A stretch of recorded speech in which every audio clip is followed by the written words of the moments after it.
President Trump, sir, how confident are you, sir, there will be peace in Lebanon? How confident are you there will be peace in Lebanon?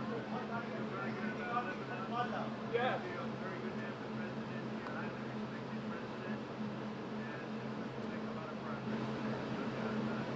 Can Hezbollah be disarmed, sir? Do you believe Hezbollah can be disarmed?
Me too. Yeah.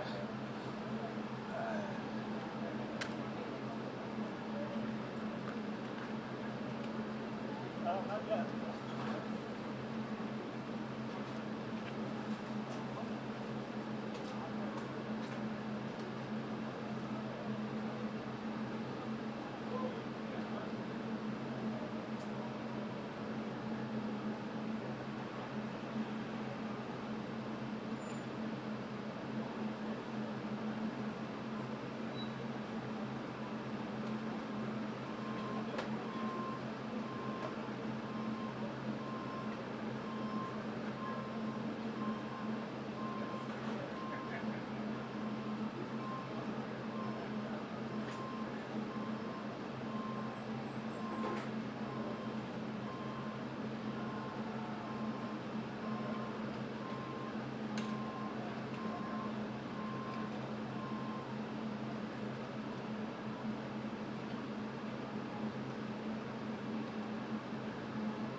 It's a quick.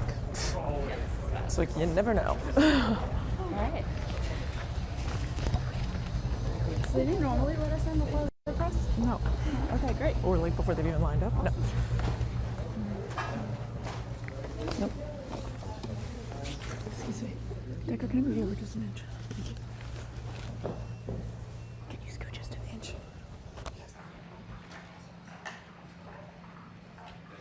Well, thank you very much. It's a great pleasure to be with the President of Lebanon. He's highly respected in his country and actually long beyond his country.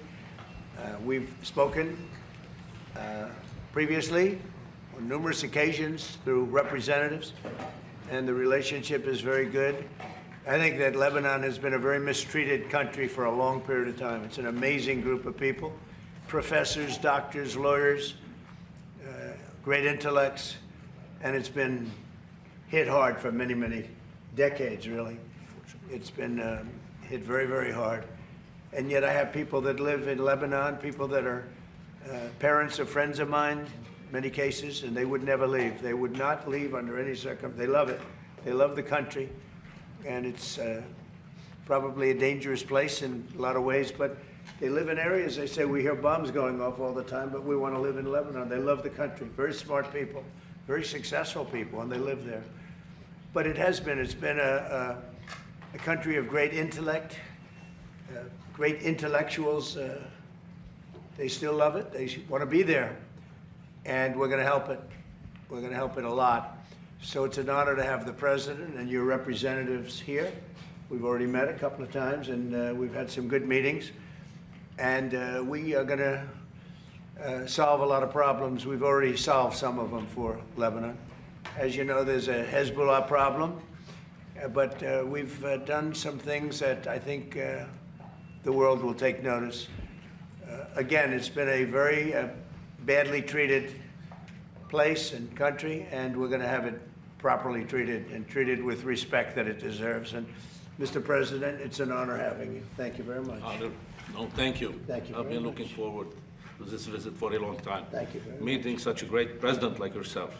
That's a very nice thing. See, he knows how to get to me. He knows. He can have anything. Now he can have anything. Would you like to say something? Now, really, I would like to thank President Trump, really, and his team for the historic visit and for the historic achievement that we did together by signing the framework with the ultimate objective of ending the state of hostility between Lebanon and Israel forever. I think, Mr. President, this will be your legacy. Together, we'll be able to achieve this objective. It's about time for Lebanon and for the whole region to be stable and secure. And I know your vision is peace, your vision is stability, and I think my vision coincides with your vision. And together, I think we will be able to achieve and to score success in that regard. I agree with that. I do agree with that. And you have tremendous spirit on your side. You have people that love that country, and they're going to make it work. We got to make it work. Right. Thank you very much. Mr. President, President Lebanon, I have two questions, one for you. President Trump, as you work to expand the Abraham Accords, Lebanon still enforces a 1955 law criminalizing contact with Israel for over 70 years. You previously stated you would push Lebanon on this issue. And there is some people still going to prison last month. So did you raise it you will raise it with President Trump today? Well, the Abraham Accords have been, I think, a tremendous success. I think you're going to see a lot of countries joining pretty soon. As you know, we have our original group, and it's so successful for them.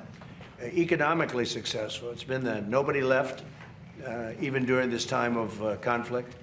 So, no, I think Lebanon has a very important place.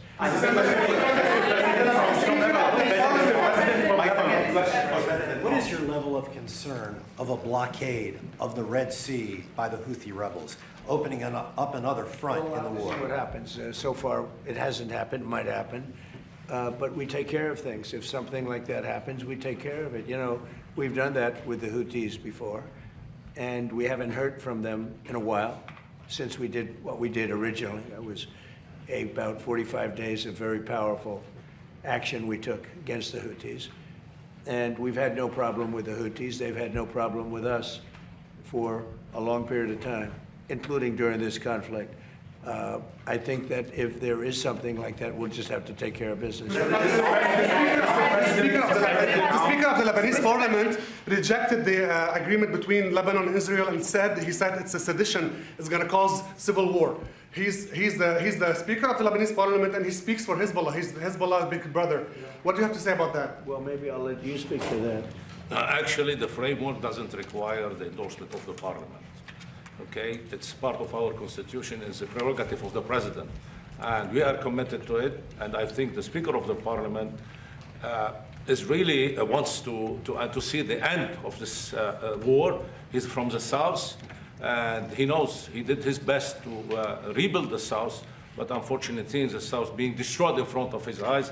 So he's actually supportive of what we are doing. But we need to be careful.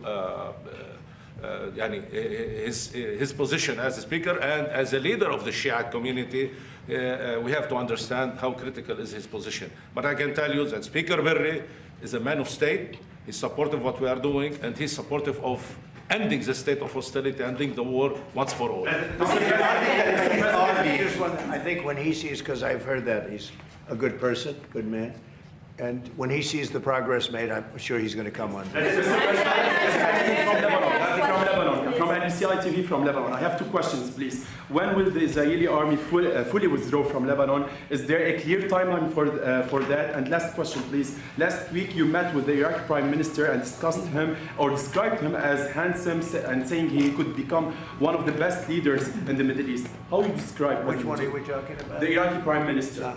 Yes. How do you describe President Joseph Aoun? Well, I'd say he's handsome also, and I think he could become one of the most important leaders in the Middle East, actually, if we do this, because they've been trying to do this for decades, right? Decades and decades. So if I made that statement about somebody else, I would put him in the same category. When the Israeli army withdraw from Lebanon, is there a clear timeline for They're that? in the process of doing that. They're in the process of redeploying to other sections. And again, they get along very well. That was a great agreement they signed with Lebanon, and they're redeploying. Mr. President, the Lebanese army needs help, and the United States said that it's very important for the Lebanese army to take over the villages that Hezbollah withdrew from. How are you going to help him, and how the CENTCOM is going to be speaking about that involved today. making sure that they will be in the We'll south be speaking as well? about that today with your president, and we have some very concrete plans already in store for that, with others going in and helping. But they're also becoming much more self-sufficient. And we will be speaking about that. That's one of the subjects we're going to be talking about. Thank you, Mr. President. Thank you, Mr. President. My question is, the Lebanese army said today that Israeli forces opened fire in proximity to the Lebanese trying to deploy in one of these pilot zones. This is day 2 of the pilot zones. Are you prepared to take any steps, additional steps, to put pressure on Israel to withdraw, which I believe President Aoun is planning to ask you? Well, I just heard about that before this conference just happened, and we'll be looking at that, yeah. Mr. President, there are no signs that Iran is ready to stop fighting. So what is the plan? Is the plan to just keep bombing until they give up? There are no signs. Why, do you know something that I don't know? Well, they continue to attack our allies and kill You don't know Americans. what the dialogue is behind the scenes, that they want to meet desperately to try and end it because they're getting decimated. You don't get that when you listen to your fake station, but you don't know anything. So talks are you know still something possible, that I don't likely? know? Do you know something I don't know? Well, tell us. I will tell you, they want to desperately meet, and until they're ready to meet in a meaningful way, we have no interest in even.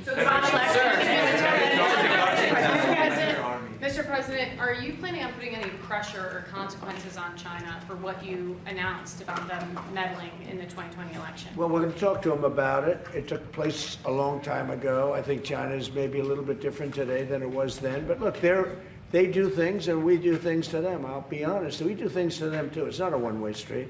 But we'll be talking to them. Yeah. Mr. President, it's something that doesn't get talked about a lot, but the Border Patrol recorded 14 consecutive months, no releases at the southern border.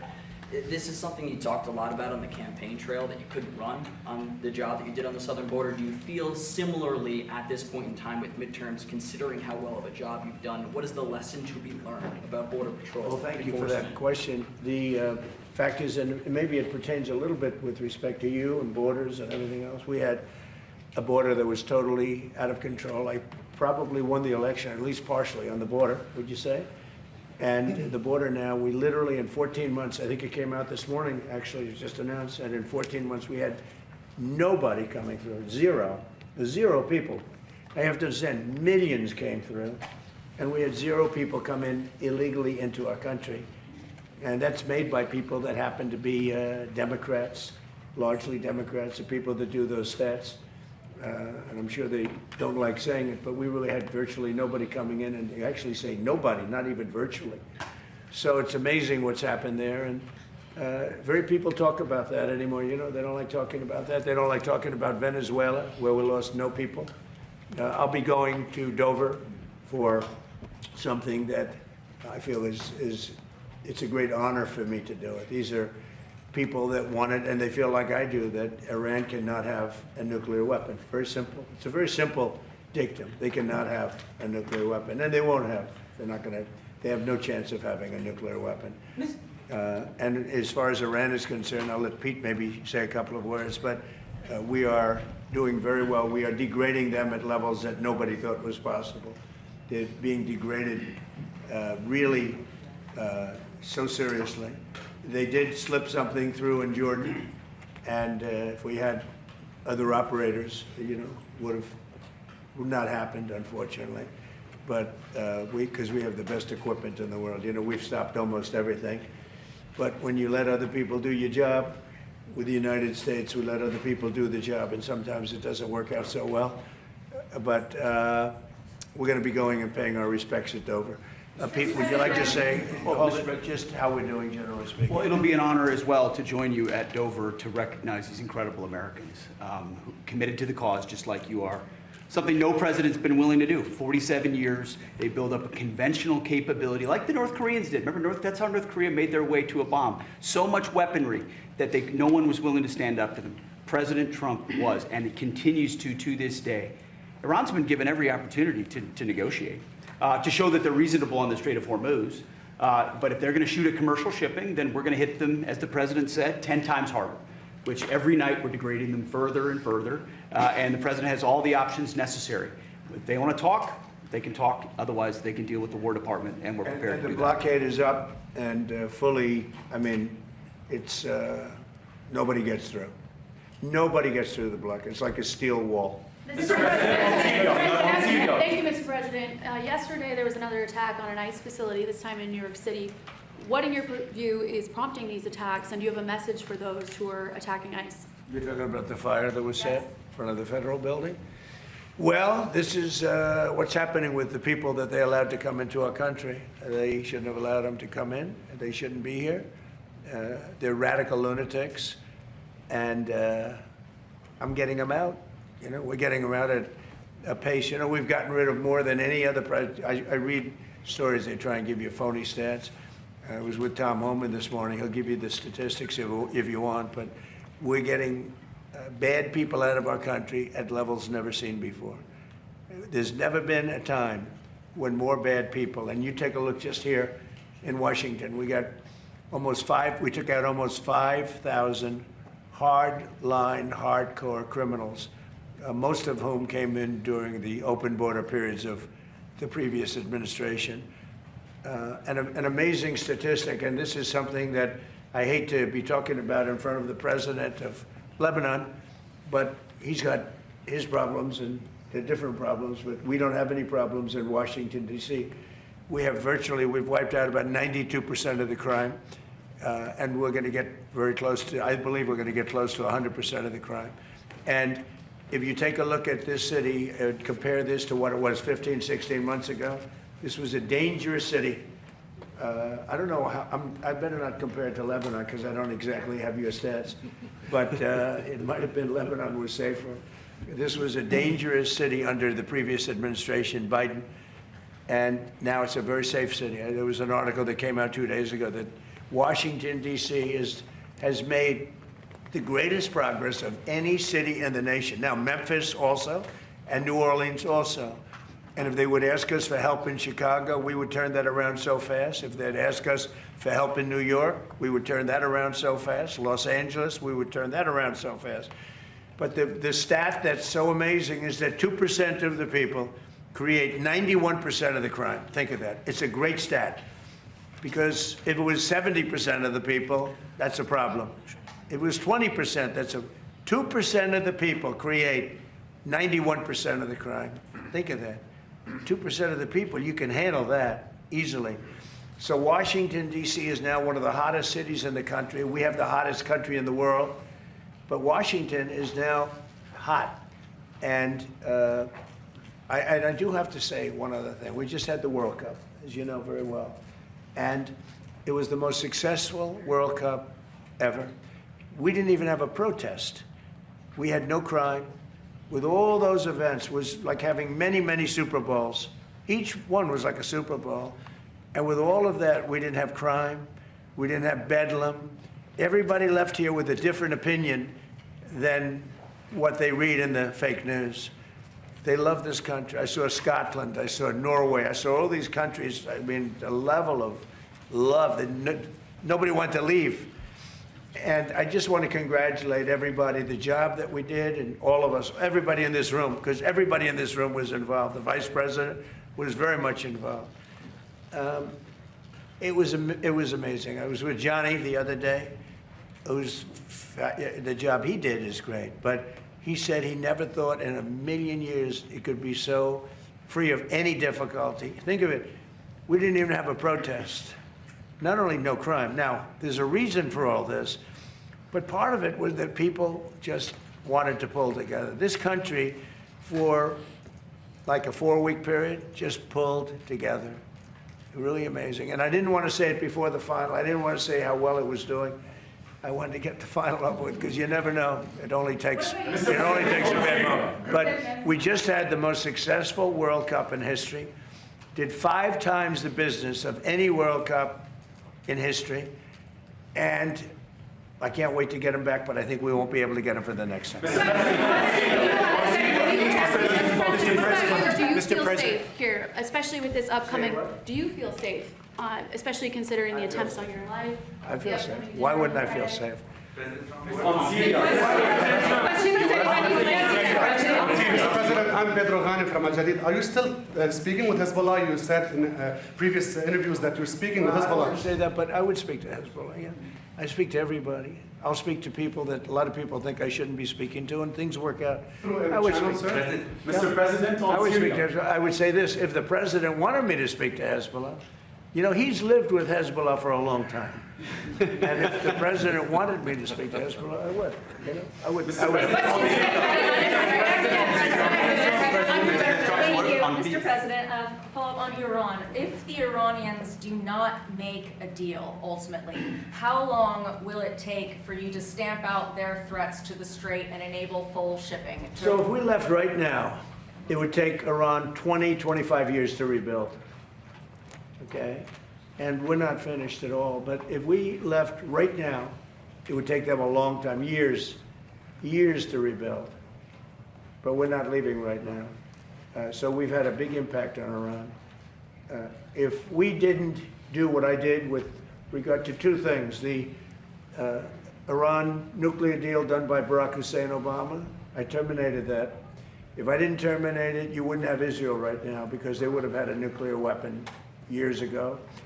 And if we didn't do the B-2 bombers, knocking out the nuclear sites a year ago, one of the first things we did early in the administration, they would have a nuclear weapon, and you wouldn't have Israel, and in my opinion, you wouldn't have various other countries in the Middle East. They'd all be gone. They would have been terminated, extinguished. But I believe that by doing what we did, by terminating Iran, who's very evil people leading that country. You saw the number of protesters that they killed, 52,000 plus. I put a couple of them up today, young kids, they kill them. They kill them like they're candy. It's crazy what they do. They treat them so badly. They're just killing people just at random. Over 52,000 people, and nobody talks about it. But if I didn't do the attack on their nuclear sites, or if I didn't terminate the Obama agreement with Iran, which was a absolute it was an absolute hit on having them get, that was a road to a nuclear weapon. And our deal will be a wall. It already is. They can't have a nuclear weapon right now. It would take them years to produce it. And we will absolutely attack the new site that they're talking about. I mean, how about these people? They're in this because of nuclear weapons, and they're trying to possibly reconstitute a site. We'll hit that site. Any site where they're even thinking about nuclear, we'll be hitting it very, very powerfully. Now, nobody knows, except the Iranians, the damage that we've done to them. We have done damage that will take them 20, 25 years to recover from. So if we left tomorrow, we had a big success, but we're not leaving tomorrow. Their ability to threaten the Strait, though, that's the question. There's a bill right now that's being considered that would allow illegal aliens who are working in farming to get legal status. Do you support that legislation? I don't know about it. I'll take a look at it. Mr. President, on your tariffs last night, the Canada tariffs. One, are those a response to the wildfires in Canada? No. That's separate. We're looking at that separately. And what, is there anything Canada It's only can do? response to the way they've treated our farmers and our people. Yeah. Canada's been very, very tough on us over the years, for many years, and no other president's done anything about it. I love Canada. I love the people of Canada. Many friends that live in Canada, but their leadership, from Trudeau to the current leadership, I mean, in all fairness to them, they need us to survive. Without us, there's no way they can survive. So, but they've been very, very tough over a period of the last 50 years, actually.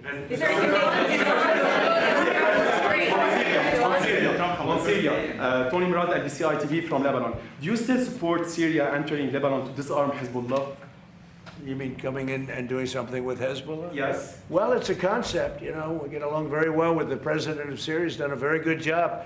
I wouldn't be surprised if this gentleman's going to do a job just like that. He's done a very good job. He's pulled Syria together.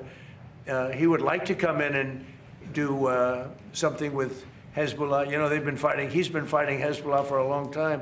I think it'd be very effective. So it's something I think about. On tariffs, you increased the tariffs on Canada yesterday. Can you say if you still expect to impose tariffs on the wildfire problem? And can you say when you might impose 301? A lot of damage has been done. They're not managing their forests properly, and the wind has a tendency to blow right over New York City, right over, you saw Detroit, they had to close the whole place. Michigan was really affected. They had to close businesses for 4 days. It's very serious what they're doing, and they don't seem to be able to do anything about it. If they managed their forests, they wouldn't have the fires. Do you believe that Iran is trying to impact the midterm elections by threatening the Strait of Hormuz? They won't have any impact on me. I'm just going to do the right thing. I don't view it as, gee, we're having an election in a period of time. Everyone says, oh, I'm doing something before. No, the election, I can't think about that having to do with this. I think people are very impressed. I mean, we took over Venezuela. We now have a great relationship with Venezuela. We went to war with Venezuela, and the war ended in 1 day. And we have now an incredible relationship with Venezuela. We're taking out millions of barrels of oil. They're making more money now than they ever made before, ever. And we're making a lot of money. We've paid for the war many times over with Venezuela. We lost nobody. We lost nobody. We didn't lose one. And it was a violent attack. As you know, we took out a man who was a very evil man. What he did was very evil, in many different ways. We took him out. But the Venezuela, they said the same thing. When I did Venezuela, everyone said, because look at the drugs, look at what they did, where they took all of their prisons, they opened up their prisons, and they have everybody in a prison come in through Biden's absolutely insane open borders policy. And we did that in 1 day. Think of it. And now we are working very closely with the administration, and we get along very well. Venezuela is a very happy place. I had a tragic incident with the, with the event that took place a week ago. What a terrible thing that was. They had a movement, a shifting of earth that was unbelievable. Nobody's ever they've never seen anything like it. A lot of people were killed. So it's all unrelated. But by the way, we were the first ones there to help. We were there to help Venezuela. It was an earthquake, I guess you'd call it. It was a pretty massive earthquake. And we were able to do a lot of good. But they lost a lot of people.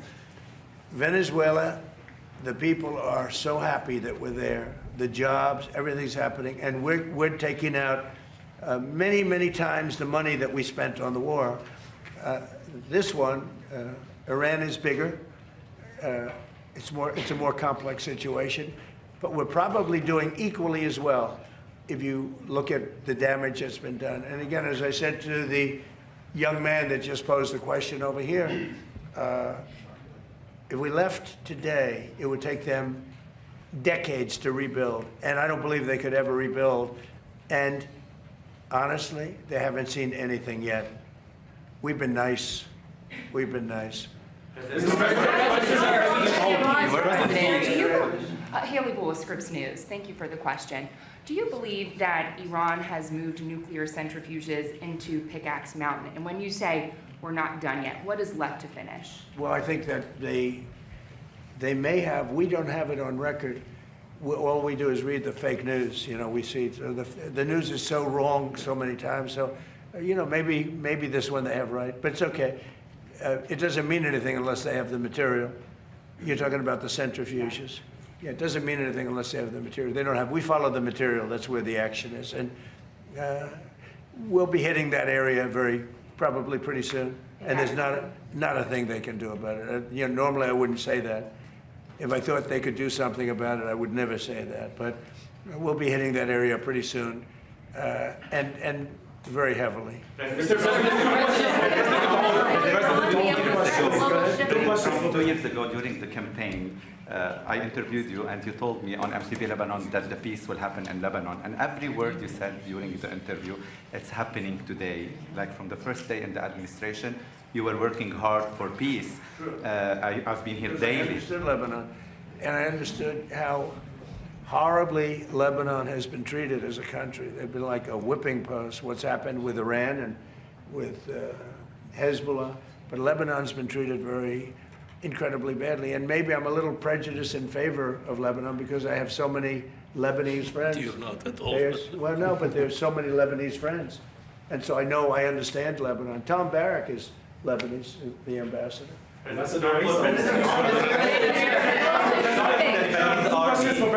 the Lebanese army, President Aoun, does the Lebanese army currently have the funding, equipment, and manpower necessary to implement the agreement? Or you are asking today President Trump for additional U.S. assistance today to do the job? Definitely, with the support of President Trump, and we spoke on the phone, and I told him I need 2 things from you: political support and supporting of the LAF, which is the LAF is the most trusted institution in the country, and it has the most powerful weapon, which is the trust of the public. And like any armed forces in the world, the Lebanese armed forces is the backbone of security and stability. We need to support the LAF. The LAF maintain the country safe and stable. Without the LAF, everything will collapse. We don't want that. I think President Trump doesn't want that. In 1975, the first institution to collapse was the LAF. And as a result, we saw the emergence of many local militias, and the South was empty, allowing the Palestinians to roam the South and launch attack against Israel. We don't want to see that back again. All we're asking is keep supporting the LAF. And they know that the LAF is doing a great job, performing its duty to the fullest. I fully trust the LAF. I fully trust the leadership of the LAF. And they did a great step forward with the recent signing with Israel. That was a big step. Are you going to allow direct flight from America to Lebanon again? And Pedro from... I can see that happening, absolutely. Question for President Aoun. Tony Murad from LBCI TV. So Ambassador Isa, the U.S. Ambassador to Lebanon, Michelle Isa, told me that the President Aoun will not leave Washington empty-handed. What concrete outcomes will you bring back to Lebanon? You'll find out. Mr. President? Thank you all very much. We're doing very well with Iran. We're doing unbelievably with the economy.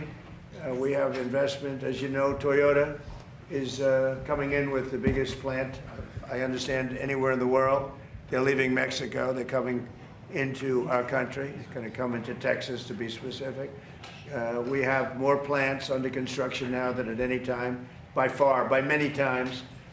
We have over $19.2 trillion being spent in America, and they're going to be opening up in a year and a half. And there has never been a time like this in America. Truly, it's the golden age of America. Thank you very much, everybody. Thank you, guys. Thank you, guys. Thank you, guys. Thank you, guys. Thank you, guys. Thank you, guys. Congratulations. Thank you. Mr. President, the message for the Lebanese people. Thank you, guys. Thank you.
فخامة الرئيس كيف كان اللقاء؟